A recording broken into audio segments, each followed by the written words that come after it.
미국과 이란의 종전 협상이 교착 상태에 빠진 가운데 트럼프 대통령이 참석한 만찬장 총격 사건이 새로운 변수가 될지 주목됩니다. 트럼프 대통령은 이란 전쟁과는 무관한 단독 범행에 무게가 실리고 있지만 안보와 내정 전반에 파장이 확산할 수 있다는 분석도 나옵니다.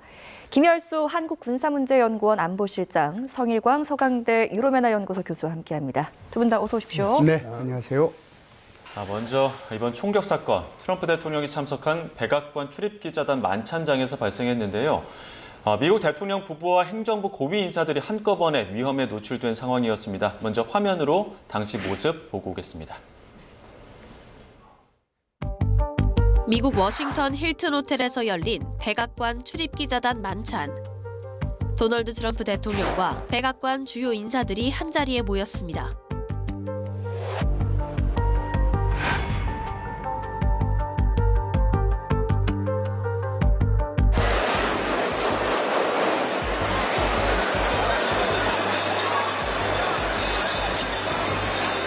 행사가 무르익던 저녁 8시 반쯤 폭음이 울려 퍼집니다.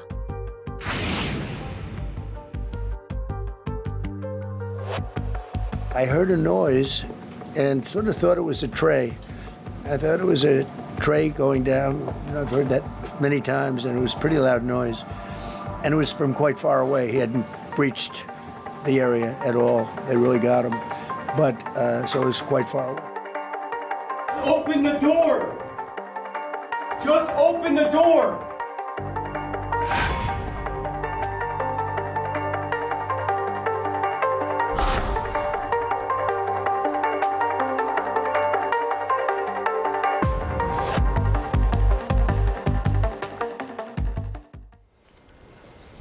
네, 앞서 화면에도 나왔지만 31살 용의자, 범행 직전에 가족들에게 성명서를 보냈는데 트럼프 대통령을 명시적으로 언급하진 않았지만 계획적 범죄였고 암살 계획을 암시한 내용들이 있었거든요. 어떻게 좀 보셨습니까? 계획적 범죄라고 봐야 되겠죠. 이 사람 캘리포니아에서 잠시 이제 학원 강사도 했던 사람인데 미국 사람이 캘리포니아 산다고 해서 워싱턴 못 가는 건 아니잖아요.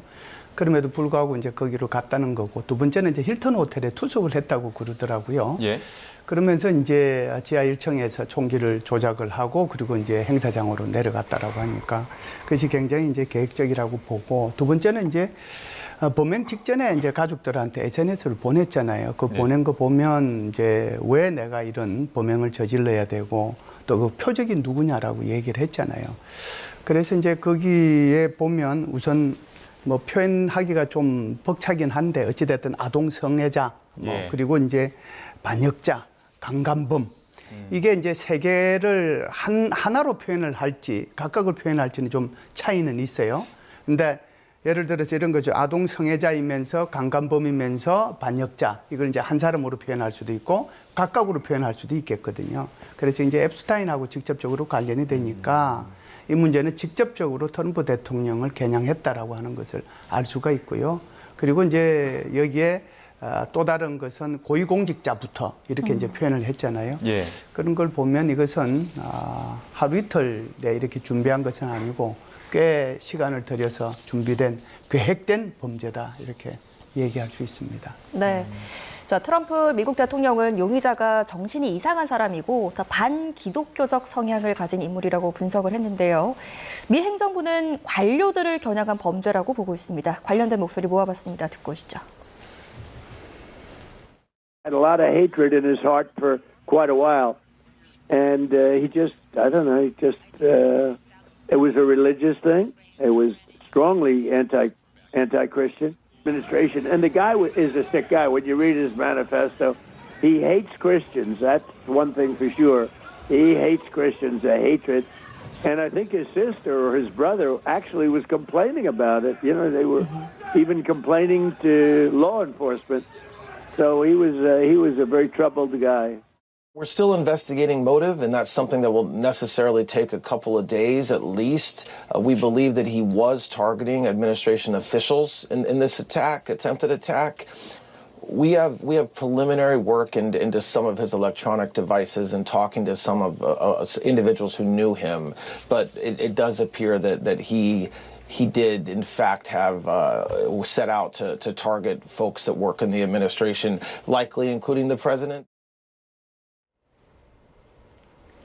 네, 범행 동기는 조사를 좀 더 해봐야 알겠지만 네. 지금 보니까 반기독교적 행태라고 트럼프 대통령은 비판을 하고 있고 본인은 또 이 용의자 본인은 자신이 기독교적 가치를 지키려 했다 이렇게 주장을 하고 그렇죠. 있거든요. 근데 또 정치적인 성향도 좀 알쏭달쏭합니다. 해리스 캠프에 약 $25 정도 기부한 것 말고는 또한 우리가 추측을 할 수 있는 게 없어요. 이 그렇습니다. 범행 동기 어떻게 봐야 될까요? 글쎄요, 오리무중이죠. 이걸 뭐 수사를 해봐야 정확하게 나올 것 같은데 어쨌든 뭐 트럼프 대통령은 반기독교적 성향이다 그렇게 얘기를 하고 있는데 본인은 또 이거는 내가 한 일은 어떻게 보면 기독교적 가치와 맞다. 네. 본인이 주장한 것처럼 앱스타인 파일에 대해서 상당히 이 사람이 몰두했던 게 아닌가. 왜냐하면 계속해서 그런 성적인 범죄에 대해서 계속 얘기를 하지 않았습니까? 네. 그렇기 때문에 그 파일에 어떤 경도되어서 이런 대통령 암살 시도를 한 것 같고 그 다음에 이제 대통령뿐만 아니라 행정부 직원 전부에 대한 어떤 암살 시도라고 본인이 또 얘기했기 때문에 결국 전체 미국의 어떤 고위 관료들이 전부 다 좀 성적으로 문제가 있는 사람들이다. 예. 이런 아마 그런 환상과 그런 생각을 많이 했던 것 같아요. 그렇기 때문에 자기가 직접 가서 이것을 해결해야 된다라는 어떤 그런 의도를 가지고 아마 이번 사건을 일으킨 것 같은데요. 정확한 상황에 대해서는 조금 더 시간을 가지고 지켜봐야 될 것 같습니다. 예, 지금 용의자가 이달의 교사 이력도 있고 뭐 게임을 개발하기도 했다 이렇게 나오더라고요. 근데 지금 계획적인 범행이라고 하기엔 지금 화면 보시는 것처럼 갑작스럽게 우다다다 뛰어 들어가거든요. 이렇게 정면 돌파식의 어떤 전략 같은 것들은 이거는 어떤 판단을 했다고 봐야 되는 겁니까? 1981년도에요. 로나드 레이건 대통령이 똑같은 호텔이죠. 이 호텔에서 저격을 당했거든요.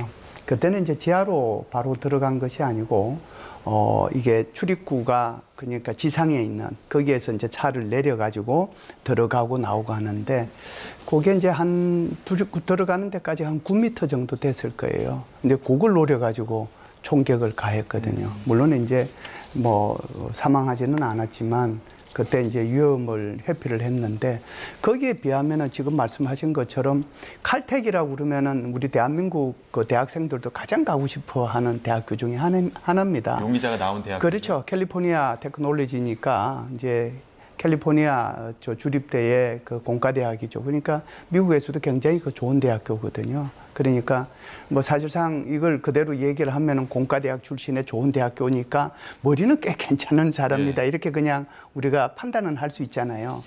그런데도 불구하고 이 사람이 저지른 그 범행 자체를 보면 굉장히 엉성하기 짝이 없다. 이렇게 보는 거죠. 그래서 정말 이제 트럼프 대통령을 이렇게 저격할 목적이었다라고 하면 충분히 다른 방법과 시간과 장소를 택할 수 있었을 거다. 저는 개인적으로 그렇게 생각을 합니다. 그런데 지금은 이제 여기에 보면은 지하 1층에서 조립해서 지하 2층으로 내려가서 거기에 이제 검색대 그걸 향해 가지고 정면 돌파를 했거든요. 그리고 이제 산탄총을 준비해 간 것도 그렇고 그래서 여러 가지 이제 의문점은 있긴 한데 뭐 이게 결과적으로는 그 트럼프 대통령으로 봐서는 큰 다행이고 미국으로 봐서도 큰 다행이었던 사건이었어요. 그러나 범행을 일으킨 쪽에서 보면은 굉장히 허술한 그런 범행 계획을 가지고 범행을 저지르지 않았나라고 봅니다. 네. 자, 범인의 이상한 행동도 문제지만 세계 최고의 경호를 자랑한다는 미국의 보안망이 뚫린 것도 큰 충격입니다. 범인은 심지어 대놓고 미국 보안이 정말 허술하다라고 하면서 조롱까지 하고 있거든요. 트럼프 대통령은 경호원들이 아주 잘했다, 훌륭했다라고 또 칭찬을 하지만 지하 1층에서 총기를 꺼내서 지하 2층, 그러니까 사건이 있었던 지하 2층까지 내려가는 그 과정에서 아무도 제압을 하지 않았다는 점. 이거 정말 최고의 경우 맞습니까? 그렇죠. 이건 문제가 많은 거죠. 일단 네. 총기 소지가 지금 어떻게 가능했을까? 총기를 가지고 어떻게 호텔에 들어간 것 자체가 지금 문제죠. 그다음에 검색대를 여러 번 통과했었어야 되는데 이게 발각이 되지 않고 총기를 들고 유유히 2층까지 올라갔다는 것. 이거 상당히 이제 경호팀의 문제가 많아 보이고요.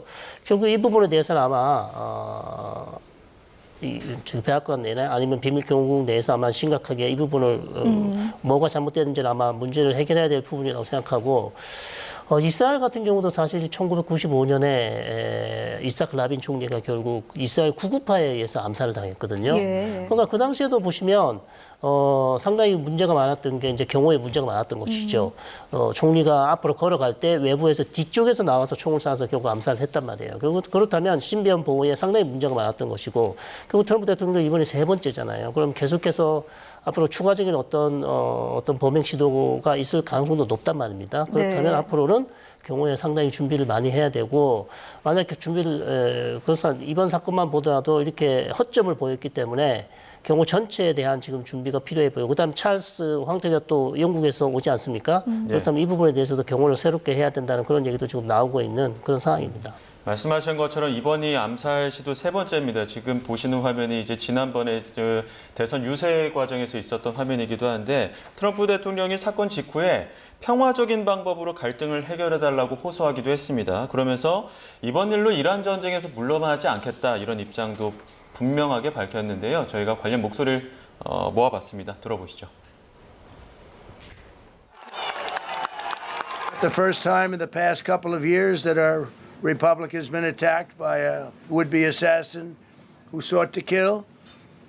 In Butler, Pennsylvania, less than 2 years ago, you all know that story. And in Palm Beach, Florida, a few months after that, we came close. We really had, again, we had some great work done by law enforcement.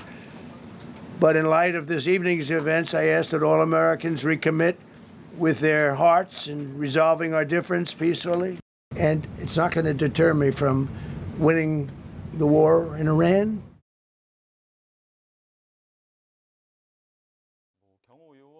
한 명 다치긴 했지만 큰 인명피해 없이 이런 상황들이 마무리된 건 다행입니다만, 꼭 이렇게 어떤 위기 때마다 결정적인 순간들이 나옵니다. 트럼프 대통령 특히나 이후에 바로 연미복을 입고 바로 또 기자회견 열기도 했거든요. 강한 지도자 이미지를 좀 부각하려는 측면들도 있는데, 정치적으로는 어떻게 좀 바라볼 수 있을까요? 이번이 이제 결과적으로는 이제 암살 미수에서 벗어났잖아요. 이게 트럼프 대통령 개인한테는 보면은 굉장히 정치적으로 좀 유리하지 않겠는가 이렇게 봅니다. 2024년도 7월 달에 지금 이제 펜실베니아 지금 저기 화면에 나오는 것이 버틀러시에서 선거 유세 기간 중에 일어났던 거거든요. 이게 저 길을 스쳐갔지만 그때 당시에 1명이 죽고 2명이 중상을 입었습니다. 저것 때문에도 제가 그때 텔레비전에 나와서 여러 가지로 얘기했던 것이 뭐 아주 그냥 생생하게 기억이 나는데, 그때 당시에 저렇게 피격이 있었음에도 불구하고 트럼프 대통령이 성조기 아래에서 주먹을 불끈 쥐고 파이트라고 얘기를 했거든요. 예. 사람들이 그때 이제 다 어떻게 얘기를 했냐면, 그때 이제 7월 달이니까 이제 선거를 불과 이제 3달 정도 남겨둔 상태잖아요. 저 사건 하나로 선거는 끝났다. 그래서 해리스 당시의 부통령보다는 오히려 트럼프 대통령에게 배팅하는 사람들이 늘어나기 시작을 했죠. 그러니까 정치적으로 굉장히 중요하게 트럼프 대통령한테 작용을 했다라고 보고요. 그것도 이제 있었지만 또다시 이제 9월 달에 말하라고 자신의 이제 골프장 거기에서 골프장에서 골프를 치고 있는데 어떤 사람이 거기에 이제 또 저격을 하기 위해서 있던 것이 경호국에서 발견이 됐잖아요. 예. 그리고 나서 이제 이분이 이제 3번째거든요. 그래서 예. 그 2개의 사건을 통해 가지고 트럼프 대통령은 대통령이 될 수가 있었다라고 볼 수가 있고요. 물론 뭐 다른 것들도 있었지만 그것이 아주 중요한 그런 하나의 터닝 포인트가 됐다라고 말씀을 드리는 겁니다. 이번 같은 경우에도 지금 트럼프 대통령의 지지율이 33% 더하기 빼기 정도 되잖아요. 그러니까 굉장히 지지율이 떨어져 있는 상태고, 또 경제도 사실상 인플레이션이나 또는 유가가 굉장히 급등하는 바람에 여러 가지로 이제 트럼프 대통령에 대한 지지율뿐만 아니라 전쟁에 대한 반대도 많거든요. 그런 상황 속에서 이 사건이 벌어졌는데, 그때도 트럼프 대통령이 그 버틀러시에서 그러니까 성조기 앞에서 이렇게 피를 흘리면서도 파이트라고 한 것처럼 이번에도 이 사건이 일어나자마자 바로 연미복을 입은 그 채로 그냥 나타나서 다시 그 뭐라고 할까요? 아주 용기 있는 지도자, 또 절대로 이제 이런 것들에 굴복하지 않는 지도자, 이런 것들을 다시 보여주거든요. 그래서 이런 것들이 전체적으로 보면 트럼프 대통령한테 정치적으로는 조금 뭐라고 할까요? 집토끼들을 좀 더 결속시키는 그런 계기는 될 거다, 이런 생각은 합니다. 네, 실제로 뉴스들을 보니까 온통 총격 사건 이야기들 뿐입니다. 이란 전쟁 뉴스는 뒤로 밀려났고요. 마찬가지로 이 트럼프 대통령에게는 이번 사건이 좀 고마운 일이라고 봐야 될까요? 기회가 된다고 보십니까? 어쨌든 뭐 여론조사를 수치를 보시면 상당히 낮은 상황에서 네. 어떤 본인의 정책에 대한 어떤 뭐 비판 아니면 반대 때문에 총격 사건이 났는지 정확히 알 수는 없지만 예. 어쨌든 일반 사람들이 볼 때는 트럼프 대통령이 하고 있는 정책, 외교 정책, 아니면 국내 정책 여기에 대해서 이제 찬반이 많을 텐데요. 네. 자, 이런 사람들이 이제 암살 시도를 했다는 것은 어쨌든 트럼프 대통령이 불만을 제기한 거지 않습니까? 예. 그렇기 때문에 이런 불만에도 불구하고 트럼프 대통령은 국권이 자기가 지금 추진 중인 정책을 추진하겠다. 그런 이제 결단하는 그런 모습, 강한 이미지를 지금 강한 지도자의 이미지를 계속 보여주려고 하는 것이고 네. 그렇기 때문에 어떤 그런 상황에서 지금 이런 총격 사건은 아무래도 트럼프 대통령에게는 내가 이런 목숨의 지금 위협을 받는 상황에서도 결코 내가 추진하려는 정책, 그다음 마가 정신, 미국을 어쨌든 더 위대하게 하겠다는 내가 추진하는 이 정책을 결코 나는 물리지 않겠다. 여기서 양보하지 않겠다는 그런 모습을 보여주면서 어쨌든 본인한테 유리한 측면으로 끌고 갈 가능성이 좀 있어 보이긴 합니다. 예. 자, 미국과 이란의 종전 협상 관련된 이야기도 또 다시 한번 해보겠습니다. 지난 주말에 2차 협상 움직임이 포착되긴 했는데 그래서 혹시라도 만날 수 있지 않을까 했지만 결국은 무산됐습니다. 트럼프 대통령이 이란이 협상을 원할 경우에 직접 오거나 전화로 대화하면 되지 않느냐 이렇게 밝히기도 했는데 관련 목소리 한번 들어보시죠.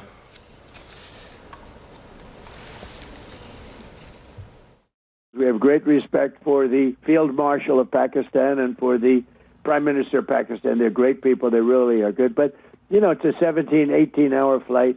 I said, when is this meeting taking place? And it was like going to be on Tuesday, and it was Saturday, and they're leaving, you know, and by the time they get there, it's hours and hours and hours of flying. And I said, we're not doing this anymore. We have all the cards.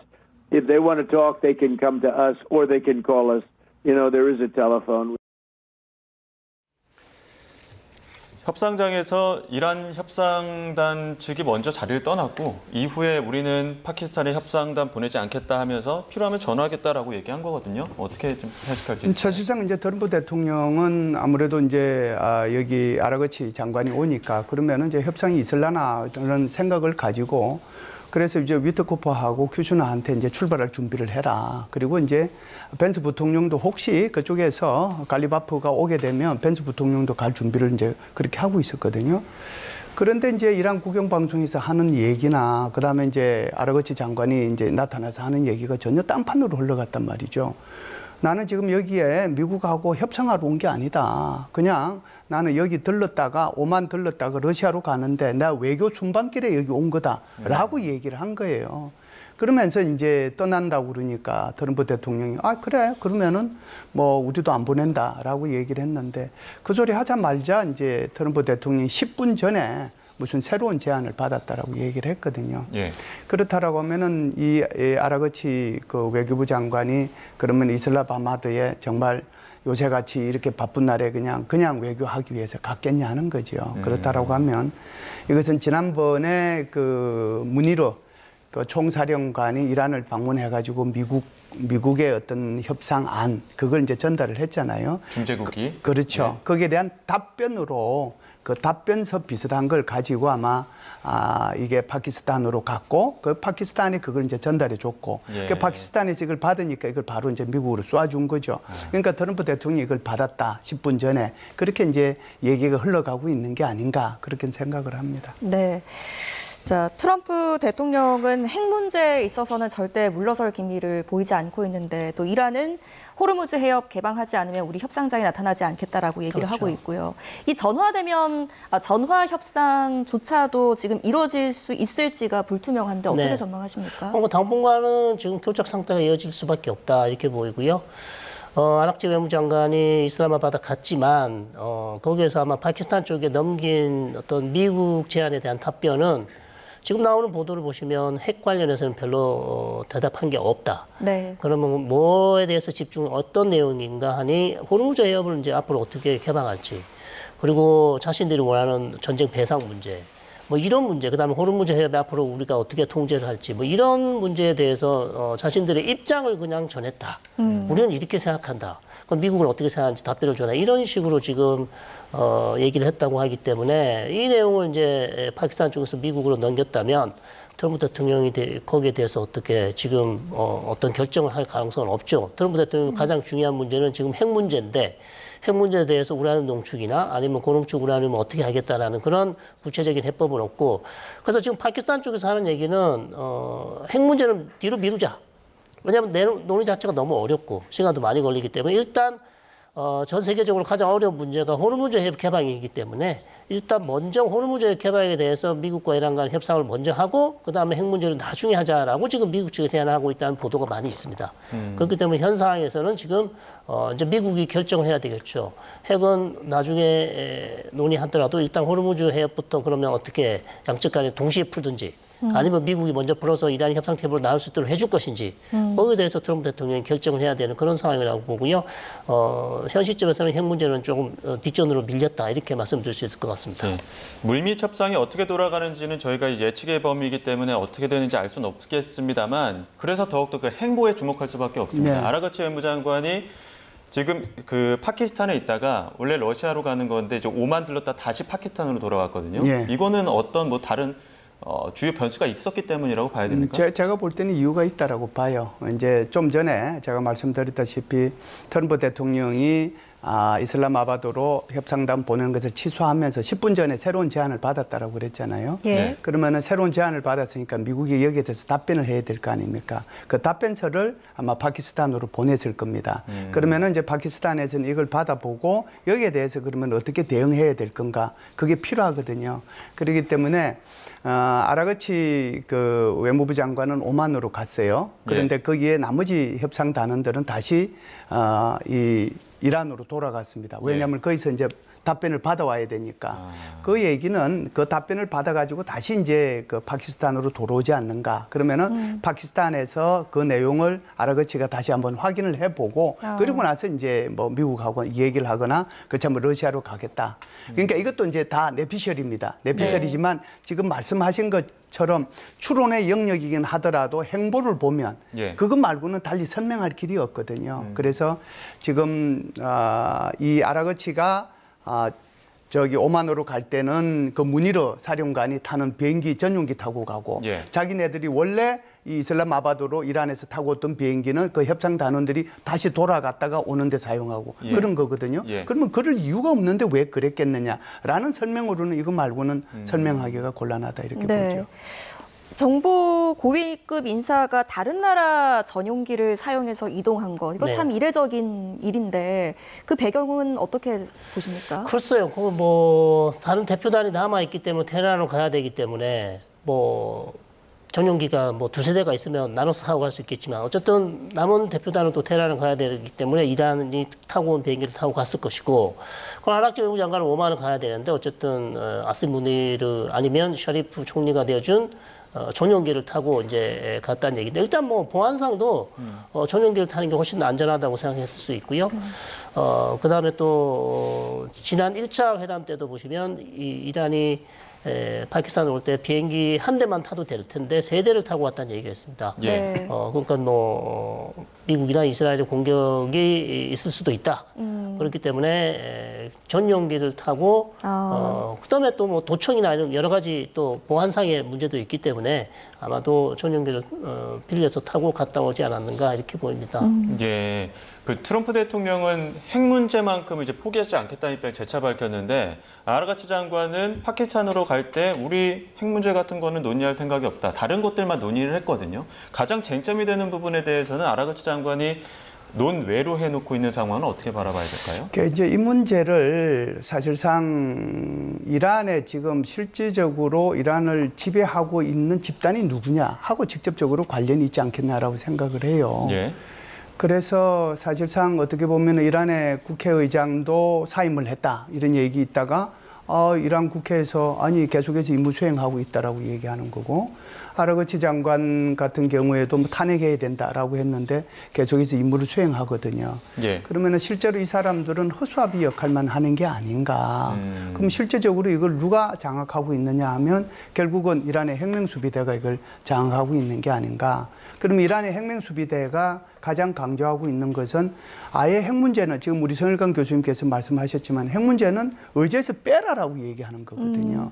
그러니까 아라그치 장관이 자기는 지금 얘기할 수 있는 것이 결국은 꼭두가시밖에 안 되니까 가서 얘기할 수 있는 것은 핵 문제는 논의로 하자라고 얘기할 수밖에 없는 거예요. 그러니까 호르무즈 해협만 가지고 얘기하자라고 얘기하는 거거든요. 이렇게 되면 굉장히 그 양쪽에서 이제 아니 의제가 같아도 그 의제를 가지고 조율하는데 어려움이 있는데 의제가 서로 달라버리면 이건 아예 협상 자체가 안 되는 거거든요. 미국의 입장에서 보면은 핵 문제를 빼고서 어떤 걸 얘기해도 소용이 없어요. 지금 트럼프 대통령 입장에서 보면 전쟁의 목적이 뭡니까? 이란에 핵무기 제거하는 거예요. 핵무기 보유 국가가 되지 않도록 하는 거거든요. 그런데 이거 자체가 전쟁 목적 자체가 없어져 버리면은 이게 아주 우습게 되는 거잖아요. 그래서 오히려 이런 얘기들을 들어보면 오히려 협상이 좀 더 어려운 국면으로 갈 수도 있겠다는 생각이 들어서 조금은 좀 불안하기도 합니다. 네. 자, 이렇게 협상이 불분명한 상황인데요.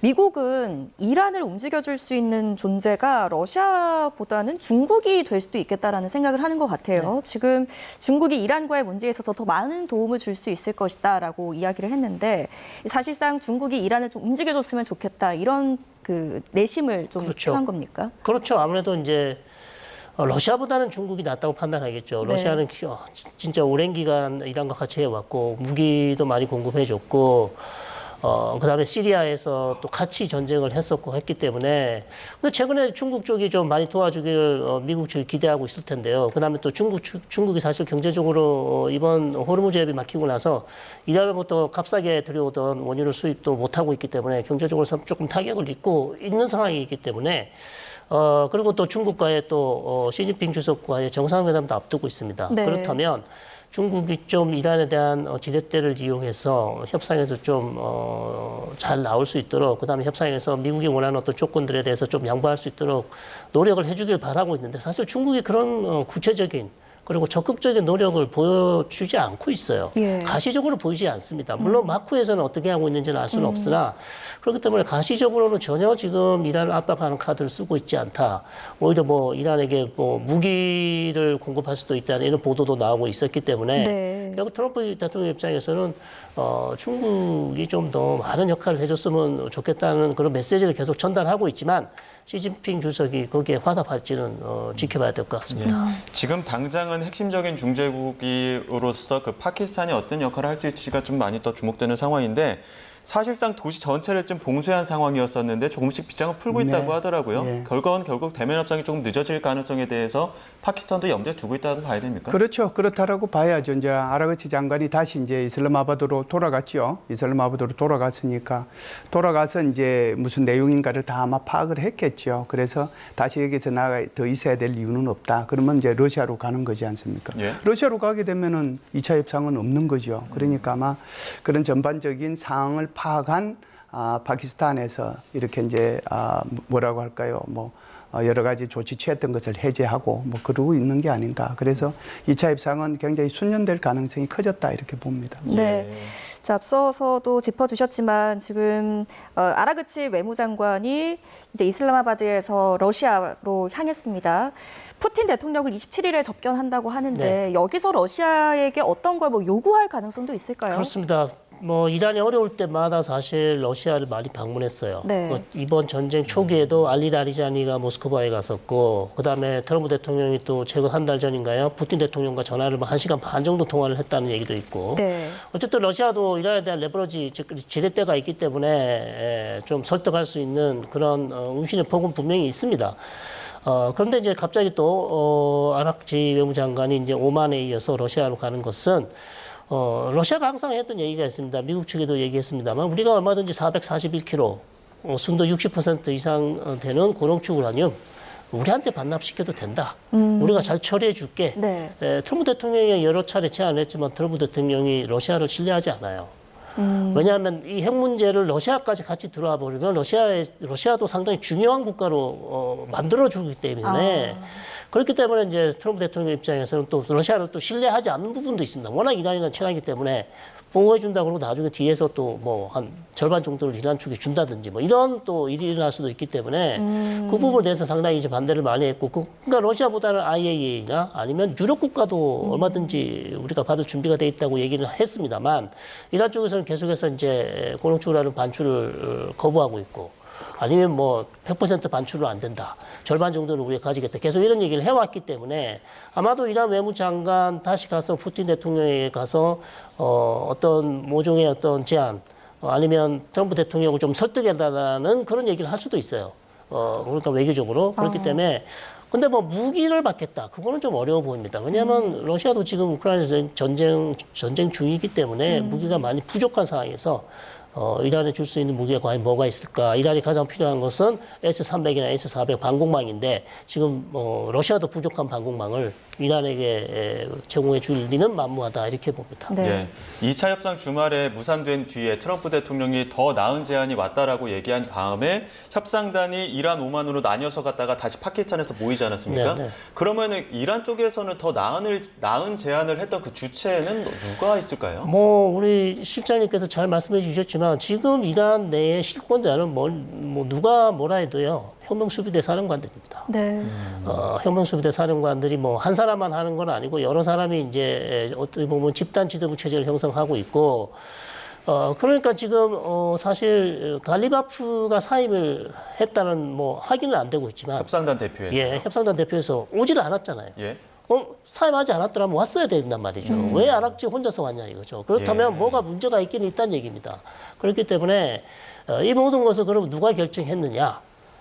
강경파인 혁명수비대 사령관입니다. 아흐마드 바히디라든지 뭐 압둘라히라든지 아니면 졸가다르라든지 여러 사람들이 있는 이 사람들이 사실 지금 살아있는지 죽어있는지 말을 할 수 있는지 알 수도 없는 모사타바의 이름으로 계속해서 본인들의 정책을 지금 내고 있어요. 이름만 빌려서 내고 있는 그런 상황이다.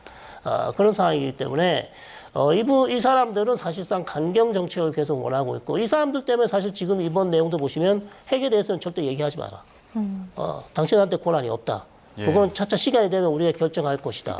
그러니까 이란 내부에서 지금 누가 정책을 결정자가 없어요. 그러니까 트럼프 대통령의 말이 저는 맞다고 봐요. 지금 이 상황에서는. 이란 내에서 도대체 핵 문제에 대해서 누가 결정을 할지 결정자가 없다. 결정을 해주지 않는다. 자, 이걸 좀 한 번 더 다시 말씀드리면 혁명수비대 쪽에서는 오히려 지금 미국과의 협상을 두려워할 수도 있어요. 왜냐하면 미국과의 협상이 잘 되고 휴전이 되면 이제는 이란 국민들이 지금까지 한 달 반 동안 전쟁을 했었는데 이 전쟁에서 혁명수비대가 어떤 역할을 했으며 어떻게 정책 결정을 했으며 모즈타바의 생사는 확실한 거냐. 여러 가지 이제 혁명수비대에 대한 불만들이 제기될 가능성이 상당히 높습니다. 전쟁이 끝나면. 그렇기 때문에 혁명수비대 입장에서는 오히려 전쟁을 더 끌고 가야 돼요. 자신들이 계속 이 정권을 유지하기 위해서는 책임을 면하기 위해서는 계속 이 상황, 위기 상황을 끌고 가야 될 필요가 있다. 아니면 내부 정리가 확실해질 때까지 자신들의 권위가 확실히 세워질 때까지는 전쟁을 또 끌고 가야 될 필요성도 충분히 있어 보입니다. 그렇기 때문에 오히려 협상에 상당히 지금 강경한 입장을 보이는 여러 가지 이유가 있겠지만 하나의 이유가 될 수 있다. 저는 이렇게 보고 있습니다. 네. 자, 실무 협상단은 그렇게 된다면 전달자 역할에 그치고 있다라는 해석이 되는 거고 실제 정권은 말씀하신 것처럼 혁명수비대 강경파가 장악을 하고 있다는 건데 지금 강경파에서는 이란은 버티기만 한다면 미국이 먼저 양보할 것이다 이런 계산을 하고 있는 것 같아요. 이런 계산은 어디서 나오는 겁니까? 그 세상에 전쟁이라고 하는 것이 이제 오판에 의해서 일어나는 경우가 참 많아요. 뭐 6.25 전쟁도 그랬지만 대부분의 전쟁들이 오판에 의해서 일어나는 거죠. 자기한테 유리하게 생각하고 상대방을 불리하게 생각하는 그 오판이거든요. 이란 혁명수비대가 얘기하고 있는 것도 지금 오판에 근거하고 있습니다. 네. 제가 볼 때는요.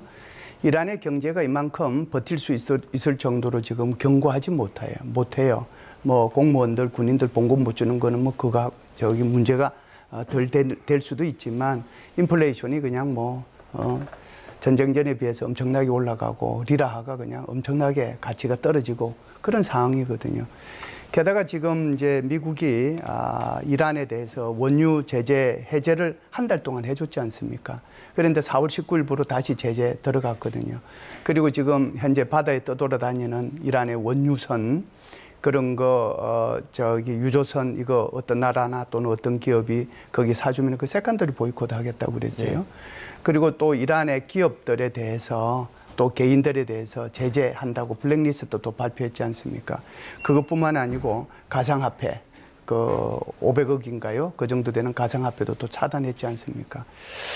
그렇다라고 하면은 지금 이 정도로 가지고 지금 계속해서 아무리 저항 경제를 47년 동안 해왔다고 하더라도 버텨낼 수 있겠는가? 그런데 제가 말씀드렸던 이런 경제 제재보다도 더 큰 게 하나 있어요. 그게 바로 우리 하르거라고 하는 그 터미널 있지 않습니까? 그곳에서 이제 이란의 석유를 90%로 이렇게 바깥으로 이렇게 수출하는 그 기지잖아요. 그래서 거기에 있는 그 원유 저장고 그걸 이제 보석의 왕관이라고 얘기하는데 하나하나가 왕관처럼 보인다는 그런 뜻이죠. 그럼 이게 유정으로부터 각종 파이프라인을 통해 가지고 그쪽에 모아서 거기서 저장을 했다가 그리고 이제 유조선을 통해서 수출을 하는 거거든요. 그런데 거기가 다 차버리면은 그 다음에는 어떻게 돼요? 유정에서 계속해서 원유를 채굴할 수 있을까요? 없을까요? 없습니다. 그러면은 이제 그 유정 자체가 폐정이 돼요. 그걸 이제 사용하지 못하게 되는 거거든요. 여러 가지 요인들이 있다고 그래요. 그렇다고 하면은 이 이란이 지금까지는 그나마 유령선단을 통해 가지고 어찌됐든 원유를 팔아서 이란의 경제를 유지해 왔는데 그것까지 안 된다라고 하면 그게 가능하겠는가? 아무리 이란 혁명 수비대가 군인들로 뭉쳐져 있고 또 이런 그 신정 체제에 대해서 충성심이 강하고 그런 사람들이라고 하더라도 그런 사람들이 미래를 생각하지 않을 수는 없거든요. 그래서 제가 볼 때는 이 사람들이 오판하고 있다는 거예요. 그래서 자신들의 시간은 자기 편이라고 얘기하는데 제가 볼 때는 시간은 이란 편이 아니고요. 시간은 미국 편입니다.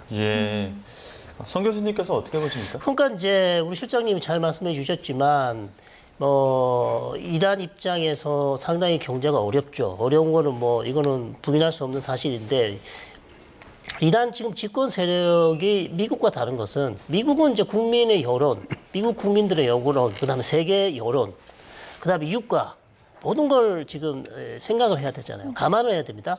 근데 이란의 집권 세력은 사실상 지금 하는 행태를 보면 이란 국민들이 굶어 죽든지 말든지, 그다음에 혁명수비대 사령관들, 혁명수비대 부하들이 월급을 받든지 말든지, 어쨌든 집권 세력이 살아남기 위해서 물불을 가지지 않겠다는 그런 정책을 지금 추진하고 있기 때문에 그것 때문에 제 생각은 오히려 이란 쪽에서 더 버티면 본인들이 이긴다고 생각하는 가장 큰 이유가 그거라고 볼 수 있겠습니다. 왜냐하면 국민들로부터 자유롭다. 우리는 국민들을 거기에 살아야 될 필요가 있긴 하지만 그게 상관하지 않겠다라는 어찌 보면 하마스처럼 그런 행동을 지금 하고 있기 때문에 오히려 지금 이란의 집권 세력은 본인들이 유리하다고 그렇게 인식을 하고 있다는 게 그게 지금 문제라는 거죠. 그 마지막으로 짧게 레바논 상황이 지금 또 이스라엘이 공습하고 있지 않습니까? 그렇죠. 이거 변수로 작용할까요?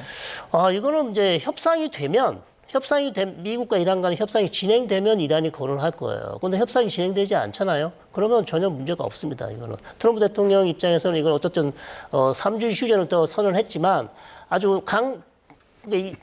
이스라엘 공격이 아주 공세가 세지면 문제가 되겠지만 그렇지 않고서는 그냥 이대로 놔둘 가능성이 높다. 이렇게 봅니다. 김현수 시장님. 네, 지금 무늬만 휴전이지 사실상 이제 공방이 오가고 있는 그런 상황이죠. 대신에 이것이 휴전 전에 비해 가지고 그 공격의 빈도와 강도는 약해진 건 사실입니다. 어디에 영향을 받느냐? 미국과 이란 사이의 협상의 결과에 따라서 영향을 받을 겁니다. 협상이 되면 여기도 전쟁이 끝날 거예요. 그러니까 이스라엘하고 레바논 사이 협상이 안 되면 이것은 계속합니다. 알겠습니다. 여기까지 듣도록 하겠습니다. 지금까지 김일수 한국군사문제연구원 안보실장, 성일광 서강대 유로메나 연구소 교수 두 분과 함께했습니다. 고맙습니다.